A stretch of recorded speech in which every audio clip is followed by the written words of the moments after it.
due to them being the number one on set, and Rebecca had to go through an alternative route to stand up for herself. And I said, Our first guest tonight is not from Brooklyn. Hi's Canadian and Hi's beloved wherever he goes, please.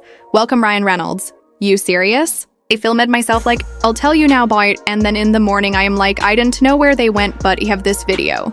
He was kind like, when nobody was watching. He was a good person when nobody was watching. And that's like, I think, really relevant and something that spready scarce at these days, and especially, in this curated kind of digital world will I be in.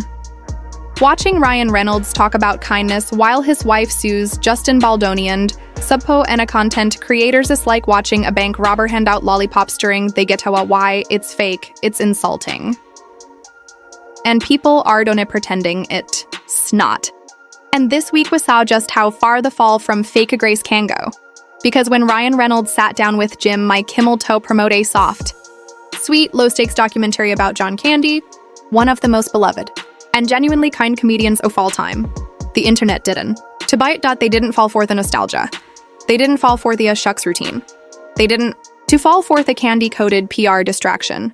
They dragged him loudly, and what was supposed to be a legacy love letter turned into a referendum on Ryan himself. In me opinion, Hetry to hijack John Candy's name to distract from the lawsuits, the subpoenas, the silencing tactics, and the growing list of people who want nothing in toto with him or his wife. Instead, all it did was prove exactly what everyone been whispering for the last year. Ryan Reynolds no longer seems like an us guy. He feels more like a carefully branded prod UCT, and that product is finally falling apart. Let's rewind. Ryan shows up to Kimmel, staged to promote a new documentary it's about John Candy, the late Canadian comedian known for his warmth, selflessness, and in magic comedic timing. It should have been a slam dunk. John Candy, son of the few people who, it's nearly impossible to dislike. His name alone makes people smile. His movies still hold up, his legacy untouchable, and Ryan knew it. That's why he put himself in the spotlight. That's why I headed the interview. I think that the thought this would be the star toughest redemption arc air set button, APR shower to rinse off the stink of the past year. But audiences didn't just reject it. They saw right through it. Because Ryan Reynolds didn't direct this documentary. He didn't write it.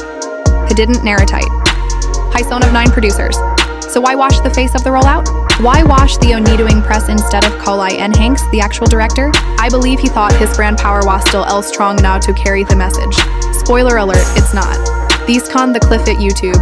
People didn't watch it. They skipped straight to the comments, not to celebrate John Candy, but unload on Ryan Reynolds. And note in the usual celebrity shot-akin of WA. This wasn't gossip. It was a public reckoning. Dozens off-top comments were in tab out the film. They were about how disgusting it felt to see Ryan, the guy who's been ducking accountability while his wife drags people through court, acting like he belongs next to a man like John Candy. The phrase, "he's not beloved," came up over and over. People flat out said John would have hated him. One person even said they couldn't. To finish the interview, because hearing Ryan talk about kindness made their skin crawl, and then Jimmy Kimmel made it worse. With a straight face, he said, "Ryan is beloved wherever he goes. No, God. No, God, please. No." That's when it blew up because no, he's not. At least not in my house and apparently a load of fathers. Not anymore, heck on. Tifa's own comment section's open, he's lost over 200,000 followers on Instagram. People are boycotting his movies. Reddit heads about the lawsuit are regaining thousands of upvotes a day. The moment Kimmel said that, the audience turned not just on Ryan, but on everything he represents. Here's the bigger problem. This isn't Tabudani interview. It's Cebu Thao. The public feels that Ryan Reynolds has become Husid Toba relatable. That was the hook. Husid Toba funny. That was the draw. Husid Toba safe. That was the appeal. Noah feels like a marketing internina movie star. Spotty. Nothing he says feels real. He doesn't even seem to act like a human. Hemov's like someone trying to hit PR objectives, not connect with anyone. And frankly, people are sick of it because they've been watching this man carefully position himself for years. Through every Mint mobile deal, every relatable commercial, every Wrexham appearance, every fake out oops I'm famous moment. And now that this wife is embroiled in a lawsuit that has creators, journalists, and the public furious. Now that subpoenas are flying and accusatio ends of stolen data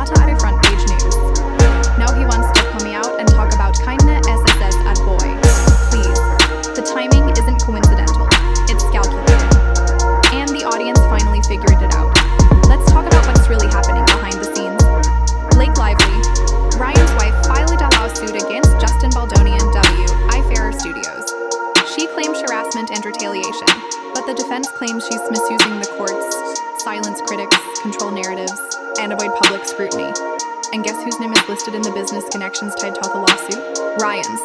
Guess whom Soros affiliated with the comp and he's filing documents and sending subpoena us? Ryan. Guess who benefits if content creators gets cared off and stop talking? Ryan. So, while Blake is in court filing motions and allegedly submitting evidence that could have been obtained through invasive or Shadime ands, Ryan's out there doing a charm offensive. He's not stepping up, he's hiding in plain sight. And what makes it worse? Everything had tried to Cito, Cleanatalu P. John Candy, that man was their all deal. He wasn't perfect, but he was respected. He wasn't known for lawsuits or power moves or media manipulation. He was known for showing a Ponsitan being keen to thee grips, for cracking up the sound guy, for giving people hope when they felt invisible. And no his name is seemingly being Gusadasa human shield be a guy trying to boost his reputation is for us it's transparent, and it backfired in spectacular fashion. Instead of associating Ryan Reynolds with nostalgia and comfort, people are now associating him with desperatine and spin. Ryan has always been good at hiding. Buttoning only works when the audience is still on your side, and this time, people called him disingenuous. They called him fake. They called him corporate. They said the jokes felt rehearsed. The charm felt cold. The smile looked scared. Even fans who housed all of him have started way El King away, saying things like, "You said to love him, but he can't see where Ali is now." That's not a PR crisis. That's a collapse. The worst part is that Edon to believe purely gets it because instead of pulling back and listening, he's pushing harder, doing more interviews, showing up more, forcing the charm. Like if it just says the right thing with the right tone at the right time, he can course correct but charm doesn't. To fix this, you can sarcastic your way out of that lawsuit. You can twink your way out of suppressing the voices of critics. You can't use the dead man's legacy to clean up Avery real and very ugly illegal battle your family is tangled in. You don't get to hide behind his smile anymore. What this documentary proved isn't that Ryan is evil, it's that the sex hosting, every time he speaks, it feels like you're being sold something.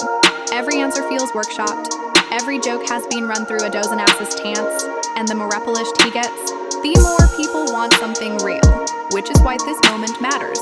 Because John Candy was real, he didn't. He needs been. He didn't use interviews to posture.